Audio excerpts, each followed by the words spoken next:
প্রিয় শিক্ষার্থী বন্ধুরা, আসসালামু আলাইকুম। যশোর বোর্ডের হায়ার ম্যাথ প্রশ্নপত্রের সমাধান নিয়ে আজকের এই ভিডিও। অবশ্যই আপনারা ভিডিওটি শেষ পর্যন্ত দেখবেন এবং মিলিয়ে নেবেন কার কয়টি শর্ট কারেক্ট হয়েছে।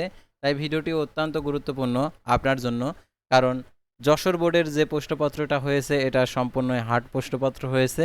তো আর কার কয়টি শর্ট কারেক্ট হয়েছে তো আজকের এই ভিডিওটিতে মিলিয়ে নিতে পারবেন। তাই ভিডিওটি অত্যন্ত গুরুত্বপূর্ণ আপনার জন্য।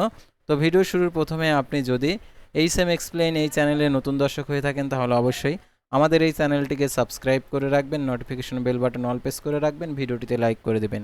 আর যারা ইতিমধ্যে আমাদের এই চ্যানেলটিকে সাবস্ক্রাইব করে পাশে রয়েছেন তাদেরকে অসংখ্য ধন্যবাদ আমাদের এই চ্যানেলটিকে সাবস্ক্রাইব করে পাশে থাকার জন্য। তো আর কথা না বাড়িয়ে আপনাদেরকে প্রশ্নপত্রের সমাধানগুলো দেখিয়ে দিচ্ছি, আপনারা মিলিয়ে নিন আপনার কয়টি শর্ট কারেক্ট হয়েছে। আর অবশ্যই আপনি যদি আমাদের চ্যানেলে নতুন এসে থাকেন আমাদের চ্যানেলটি সাবস্ক্রাইব করে পাশেই থাকবেন। তো দেখতে পাচ্ছেন যশোর বোর্ডের হচ্ছে ক সেটের অ্যান্সারটা আপনাদেরকে দেখিয়েছি।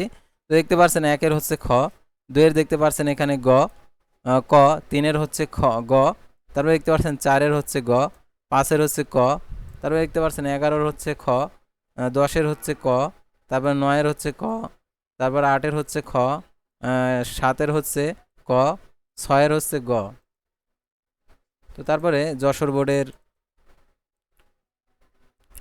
দেখতে পাচ্ছেন 12-র হচ্ছে ঘ, 13-র হচ্ছে গ, 14-র হচ্ছে খ, 15-র হচ্ছে গ, 16-র হচ্ছে ক, 17-র হচ্ছে ক, 18-র হচ্ছে গ, তারপরে 25-এর হচ্ছে খ, তারপর হচ্ছে 24-এর হচ্ছে খ, 23-এর হচ্ছে ঘ, তারপর 22-এর হচ্ছে খ, তারপরে 21-এর হচ্ছে গ, তারপর হচ্ছে 20-এর হচ্ছে ঘ, তারপরে 19-এর হচ্ছে গ।